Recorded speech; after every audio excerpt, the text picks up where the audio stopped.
जैसे कि आप सबको पता है, पहले हमारे देश में गुरुकुल हुआ करते थे। विद्यार्थी अपने गुरु के पास गुरुकुल में जाकर शिक्षा ग्रहण करते थे। तो एक बार की बात है, 4 विद्यार्थी गुरुकुल में जाते हैं शिक्षा ग्रहण करने के लिए, और कई वर्षों के बाद वे शिक्षा ग्रहण करके वापस लौटते हैं। जंगल के रास्ते थे, तो जैसे में वापस आ रहे थे तो उन्होंने देखा एक हड्डियों का कंकाल बिखरा पड़ा है।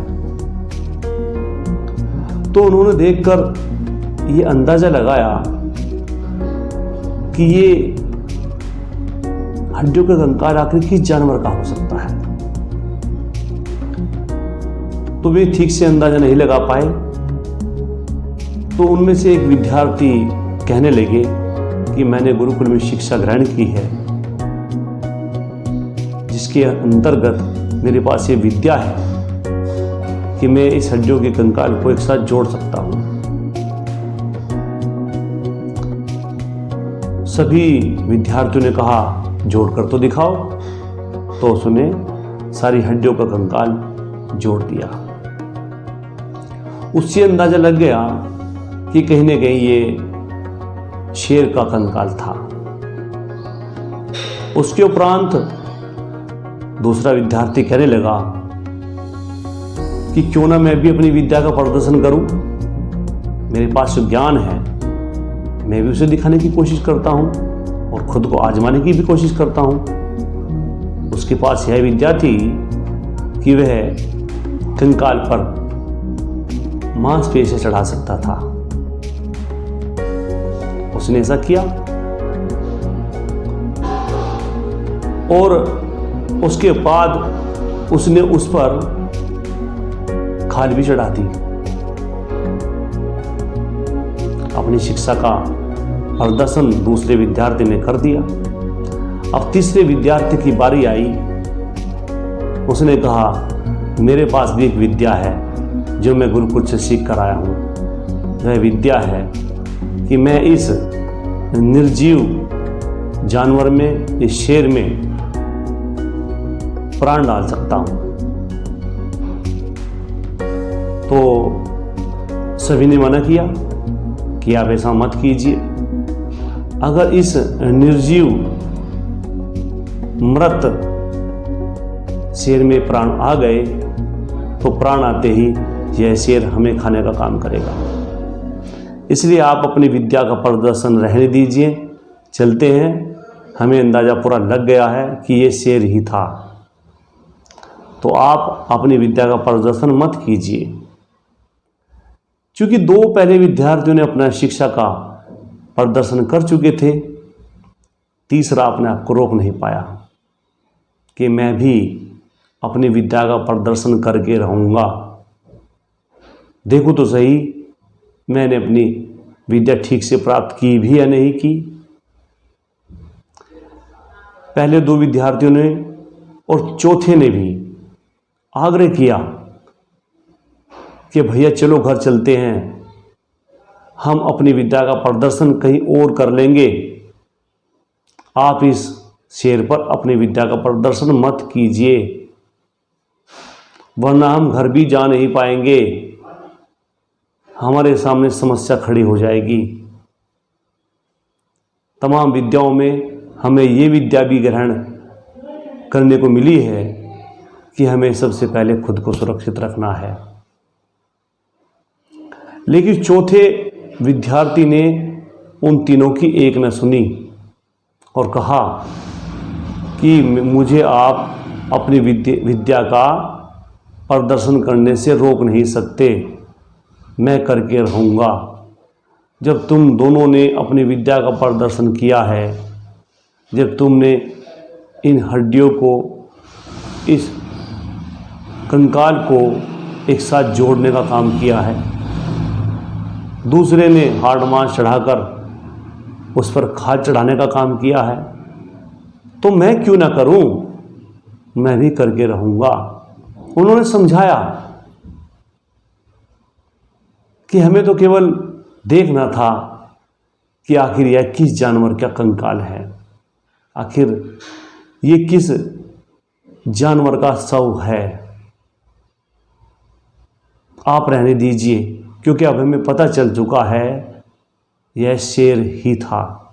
हमें यही अंदाज़ा था, हमारा अंदाज़ा बिल्कुल सही निकला। आप रहने दीजिए भैया।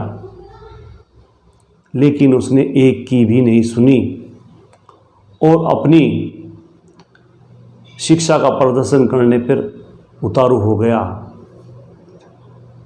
इस पर चौथे विद्यार्थी ने कहा कि तुम सब में सबसे कम शिक्षा मेरे पास है, सबसे कम विद्या मेरे पास है। मैं अपनी कोई भी विद्या का प्रदर्शन यहाँ नहीं करना चाहता। आप तीनों ही कीजिए, आप दोनों की है, आप तीसरे भी कीजिए। आप तीसरे विद्यार्थी बिल्कुल भी मानने को तैयार नहीं हो, अपनी विद्या का प्रदर्शन करके ही रहोगे। तो कृपया करके पहले मैं सेफ जगह पर पहुंच जाऊं, मैं किसी पहाड़ी की सुरक्षा ले लूं, मैं किसी बड़े पत्थर के पीछे छिप जाऊं, तब कहीं जाकर आप अपनी विद्या का प्रदर्शन कीजिए, क्योंकि मेरे पास कोई भी विद्या नहीं है। मैंने सिंपल साधारण ज्ञान हासिल किया है, इस तरह का बड़ा ज्ञान मेरे पास नहीं है। किसी मृत पशु का हड्डियों का पिंजरा, कंकाल जोड़ने की विद्या मेरे पास नहीं है। किसी मृत पशु के ऊपर हाड़ मांस चढ़ाना, उस पर खाल चढ़ाने की विद्या मेरे पास नहीं है। और नहीं मेरे पास उस मृत पशु में जान डालने की, प्राण डालने की विद्या मेरे पास है। मैंने साधारण ज्ञान हासिल किया है, मेरे पास इस तरह का विशेष ज्ञान नहीं है। इसलिए सबसे पहले मुझे किसी सुरक्षित स्थान पर पहुंच जाने दीजिए, जहां से मैं आपकी इस विद्या को देखूंगा। आप इसे बहुत नज़दीक से अनुभव कीजिए, इसका प्रदर्शन कीजिए। आप रुकने वाले नहीं हो, आप शौक से कीजिए। उन तीनों ने उस चौथे कम ज्ञानी व्यक्ति की बात को मान लिया और उसे किसी सुरक्षित स्थान पर जाने दिया। वह पास के ही एक बहुत बड़े पत्थर के पीछे जाकर छिप गया, जहाँ से वह पूरा नज़ारा देख रहा था। चौथा व्यक्ति, चौथा जो विद्यार्थी था, वह मानने को तैयार नहीं था। इसलिए उसने ऐसा कदम उठाया। जब वह सुरक्षित स्थान पर पहुंच गया, उसने कहा, अब आप तीनों अपनी अपनी कलाओं का, अपनी अपनी शिक्षा का प्रदर्शन कर सकते हैं। दो ने अपनी शिक्षा का और अपने ज्ञान का प्रदर्शन कर लिया है। तीसरे विद्यार्थी आप भी कीजिए। मैं आपके इस काम में आपके साथ नहीं हूँ, नहीं मैं किसी कला का प्रदर्शन करना चाहता हूँ, नहीं मैं आपकी किसी तरह की गलतियों का हिस्सा बनना चाहता हूँ। जब वह सुरक्षित स्थान पर पहुँच गया, उसने कहा, आप अपनी कला का प्रदर्शन कर लीजिए। उसने कर लिया। जैसे उसने उस मृत पशु में, उस मृत शेर में प्राण डाले, तो उस शेर ने उन तीनों का कोई एहसान नहीं माना। जानवर था, उसे क्या पता था क्या हुआ, कैसे हुआ, ये कौन है, ये ज्ञानी है, विद्वान है, विद्यार्थी हैं, उसे कुछ नहीं पता। जैसे ही वह जीवित हुआ, उसने सबसे पहले अपने सामने खड़े तीनों विद्वानों को, तीनों विद्यार्थियों को खा लिया, उन पर झपट पड़ा, उन्हें मार डाला। चौथा विद्यार्थी इस सभी नज़ारे को देख रहा था। और सोच रहा था कि मैंने इन्हें कितना समझाया कि अपने इस ज्ञान का प्रदर्शन कहीं और कर लेना, अभी रहने दो, पहले अपने घर तो चलें, अपने माता पिता को तो प्रणाम करें, अपने माता पिता के पास सकुशल तो पहुँचे, अपने घर वालों से तो मिलें।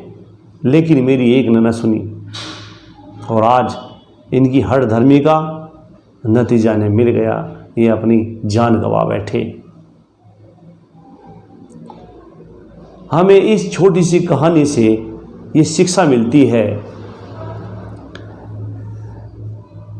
कि हमें बेशक कितना ज्ञान हो, कितनी भी विद्या हमारे पास हो, लेकिन सबसे बड़ी विद्या हमारे पास ये होनी चाहिए कि हम सबसे पहले सुरक्षित रह सकें। हमें अपने दोस्त और अपने दुश्मन का ज्ञान होना चाहिए। हम कैसे मरेंगे, कैसे बचेंगे, इन बातों का ज्ञान होना चाहिए। आपके पास जो विशेष ज्ञान है उस सब की ज़रूरत इसके बाद है। इस छोटी सी कहानी में आपने देखा में तीनों विद्यार्थी अपनी जान गंवा बैठे, खत्म हो गए। और चौथा जो अल्पज्ञानी था बच गया, क्योंकि उसके पास एक विशेष ज्ञान था खुद को सुरक्षित रखने का। वह उनके ज्ञान की प्रतिस्पर्धा में नहीं आया, वह अपने जीवन का महत्व जानता था, उसके लिए यही विशेष ज्ञान था। तो साथियों, बहुत से समाज हैं, बहुत से लोग हैं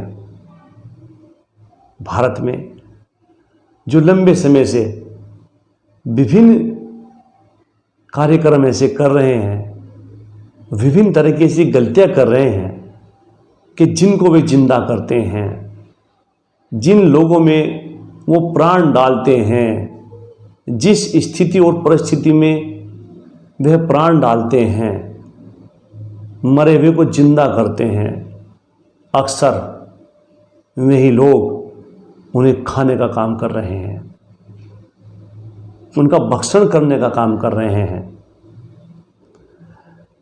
और यह गलती वे लंबे समय से कर रहे हैं। पहले उनके पूर्वजों ने की, अब वे भी कर रहे हैं। वे अपने सीनियर लोगों की गलती से सीखने का काम नहीं करते। वे दोस्त और दुश्मन में फर्क नहीं कर पाते। उन्हें इस बात का ज्ञान हो सकता था कि हमारे सीनियर लोगों ने भी इस तरह से ही कुछ शेर जिंदा किए थे, उनमें प्राण डाले थे। उन शेरों ने उन्हें ख़त्म कर दिया, उन्हें खा गए, उनके भविष्य को ख़त्म कर दिया। और अगर हम भी ऐसे ही इन लोगों में प्राण डालने का काम करेंगे तो ये शेर की भांति हमें भी खा जाएंगे। दूसरों की गलती से न सीखना बहुत बड़ी गलती है। माना कि इंसान गलती का पुतला है और गलती करना गलती नहीं है। इंसान है, गलती हो जाती है, बड़े बड़े लोगों से गलती हुई है, हर आदमी है तो इंसान ही। लेकिन अपनी गलती से सीख न लेना सबसे बड़ी गलती है। किसी को भी ऐसा नहीं करना चाहिए। अपने भविष्य की योजना बनानी चाहिए और उस योजना के तहत हमें किस व्यक्ति से सहायता लेनी है, किस व्यक्ति की सहायता करनी है, किसको जिंदा करना है, किसको मरे ही रहने देना है, किस पर अपनी कला का प्रदर्शन करना है, किस पर नहीं करना है। यह सोचना बहुत आवश्यक है। अगर कोई व्यक्ति ऐसा नहीं सोचता और वह सिर्फ अपनी कला का प्रदर्शन करता रहता है और ऐसे ऐसे मरे हुए शेरों को जिंदा करता रहेगा, तो निश्चित रूप से वह ख़त्म होता आया है और ख़त्म होता जाएगा। बल्कि इसका दूसरा एक तरीका था, वह अपने पूर्वजों से शिक्षा लेते हुए खुद बचने की कोशिश करनी चाहिए थी और जो ज्ञान उसने अपने पूर्वजों की गलती से हासिल किया है वह अपने बच्चों को और अपनी आने वाली पीढ़ियों को उस ज्ञान को देने का काम करना चाहिए था, जो नहीं किया जाता। अगर इसी तरह की गलती समाज के लोग लगातार करते रहेंगे, कुछ लोग करते रहेंगे, तो वे कभी ना आगे आए हैं, ना आगे आएंगे, ना उनकी गिनती कभी हुई है, न कभी होगी। अगर वास्तव में ही वे लोग अपनी गिनती चाहते हैं और अपना अस्तित्व चाहते हैं, तो ऐसे मरे हुए शेरों को जिंदा करने से उन्हें बचना चाहिए, क्योंकि शेरों को जिंदा करके कोई लाभ न हुआ है न होगा। शेर को नहीं पता ये कौन है, उसे तो अपनी भूख से मतलब है। उसे ये नहीं पता कि इनकी वजह से ही मेरे प्राण वापस आए हैं। उसे तो बस अपना धर्म पता है, अपना गुण पता है कि मैं हिंसक हूँ, मुझे सामने वाले को मार के अपना शिकार बनाना है, और वो अपना काम करता है। और वो अज्ञानी व्यक्ति उन विद्यार्थियों की तरह से ये सोचता रहता है कि कहीं न कहीं ये शेर या ये लोग जिन्हें हमने जिंदा किया है, ये हमारा एहसान मानने का काम करेंगे, ये हमें कभी खाएंगे नहीं, ये हमें कभी मारेंगे नहीं, बल्कि हमारा एहसान मानते हुए हमारी हेल्प करेंगे, हमारी मदद करेंगे और हमारा विकास करने में हमारी पूरी सहायता करेंगे, जबकि वह ऐसा नहीं करते। लगातार किसी गलती को एक बार देखा, दोबारा की, दोबारा करके अपनी शिक्षा का प्रदर्शन करके देखा, दोबारा भी कुछ नहीं हुआ, तीसरी बार करके देखा तब भी कुछ नहीं हुआ। लगातार गलती पे गलती करते जाना किसी इंसान की अच्छी सोच का परिचय नहीं है। वह स्वयं ही मिटना चाह रहा है, उसे अपनी जिंदगी का कोई लालच ही नहीं है, उसके अंदर जिंदगी का महत्व समझने की सोच ही नहीं है। ऐसे व्यक्ति का इंसान होने का फायदा क्या है? उसे मर जाना ही बेहतर है, और मर ही रहे हैं, क्योंकि वे इतनी सी बात में खुश हो जा रहे हैं कि हमने किसी व्यक्ति को जिंदा कर दिया है, हम में किसी व्यक्ति को जिंदा करने की शक्ति है, हम में किसी के प्राण वापस लाने का ज्ञान है। ऐसा नहीं करना चाहिए। गलती एक बार हो जाती है, दो बार हो जाती है, तीन बार हो जाती है, लेकिन हजारों बार जो होती है उसे गलती नहीं कहते। वो आपकी मानसिक सोच का परिचय है कि आपके अंदर सोच ही अच्छी नहीं है। आप सोचने समझने की शक्ति ही आपके अंदर नहीं है। आपको यही नहीं पता है कि आपको अपनी शिक्षा का प्रदर्शन कहाँ करना है, कहाँ नहीं करना है। अपनी शिक्षा का प्रदर्शन अपने लिए करना है या दूसरे के लिए करना है, खुद को जिंदा करने के लिए करना है या दूसरों को जिंदा करने के लिए करना है, पता ही नहीं है।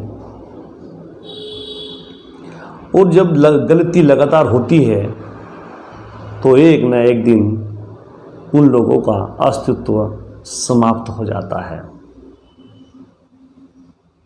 ऐसा नहीं होना चाहिए। अपनी गलतियों से सीख लेने की आवश्यकता है और अपनी ज्ञान का, अपनी शिक्षा का प्रदर्शन जहाँ करना है उस जगह को चिन्हित करना भी बहुत जरूरी है। ये भी देखना होगा कि आखिर जो शिक्षा हमने ग्रहण की है इसका प्रदर्शन करना चाहिए तो चाहिए कहाँ। गलत दिशा में, गलत स्थिति में, गलत जगह पर अगर हम अपनी शिक्षा का प्रदर्शन करते हैं तो शेर द्वारा मारे गए उन विद्यार्थियों वाला हश्र व्यक्ति का होता है। उन तीनों विद्यार्थियों से अच्छा तो वह विद्यार्थी रहा जो विद्यार्थी एक पत्थर के पीछे सुरक्षित ढंग से खड़ा हो गया, छिप गया, अपने आप को शेर की गतिविधि से बाहर कर लिया, शेर के खतरे से बाहर अपने आप को खड़ा कर लिया। वह सुरक्षित रहा और वह सुरक्षित अपने माता पिता के पास गया। वो व्यक्ति उन तीनों ज्ञानी विद्यार्थियों से अच्छा रहा। तो हमें उस चौथे विद्यार्थी से कितनी बड़ी सीख मिलती है। कहने को एक छोटी सी स्टोरी है। ऐसा भी हो सकता है कि ये छोटी सी मोटिवेशनल स्टोरी कपोल कल्पित हो सकती है, मनगढ़ंत हो सकती है, बनी बनाई हो सकती है। ऐसा भी हो सकता है कि इस कहानी का किसी वास्तविक घटना से दूर दूर तक संबंध ना हो सकता है। लेकिन इस कहानी से कितनी बड़ी सीख मिल रही है ये देखने की बात है और किन किन लोगों को इससे शिक्षा लेनी चाहिए ये भी इससे प्रदर्शित हो रहा है। हमें कभी भी ऐसे मृत व्यक्ति को जिंदा करने की या ऐसी किसी मृत स्थिति को जिंदा करने की कोशिश नहीं करनी चाहिए जो हमारे भविष्य को ही नष्ट कर दे, हमारी आने वाली पीढ़ी को ही समाप्त कर दे। हमें इतना विद्वान नहीं बनना है, हमें इतना परोपकारी नहीं बनना है, हम इतने बड़े दिल का भी इंसान नहीं बनना है। हमें सर्वप्रथम अपने आप का अस्तित्व तलाश करना है। हमें देखना है कि जिस जिस गतिविधि से हमारा अस्तित्व खतरे में पड़ रहा है या पड़ सकता है या पूर्व में पड़ा है, हमें तमाम उन गतिविधियों से बचना चाहिए और बचना होगा। जो लोग गंभीरतापूर्वक अपनी इस स्थिति पर विचार नहीं करेंगे निश्चित रूप से वह मारे जाएंगे, मिट जाएंगे। ठीक उन ज़्यादा ज्ञानी विद्यार्थियों की तरह जो घर जाने से पहले ही, अपने माता पिता से मिलने से पहले ही अपने ज्ञान की डिग्री अपने रिश्तेदारों को दिखाने से पहले ही रास्ते में ही समाप्त हो गए। उस शेर के नवाले बन गए, उस शेर की भूख के हिस्से बन गए, उस शेर की हिंसा के शिकार बन गए। हमें ऐसा नहीं करना है। सर्वप्रथम उन तीनों विद्यार्थियों को अपने घर सकुशल पहुंचना चाहिए था, अपने माता पिता का आशीर्वाद लेना चाहिए था जो उन्होंने नहीं लिया और रास्ते में ही अपने ज्ञान का प्रदर्शन करने लगे और अपने आप को आजमाने लगे। कभी भी ऐसा नहीं करना चाहिए। आपने मेरी बात को सुना, इस स्टोरी को सुना, ज़रूर आप इस छोटी सी मोटिवेशनल स्टोरी से ज्ञान हासिल करेंगे, ऐसी मुझे आशा है। आपने अपना वक्त दिया, इसके लिए मैं आपका आभारी हूँ। धन्यवाद।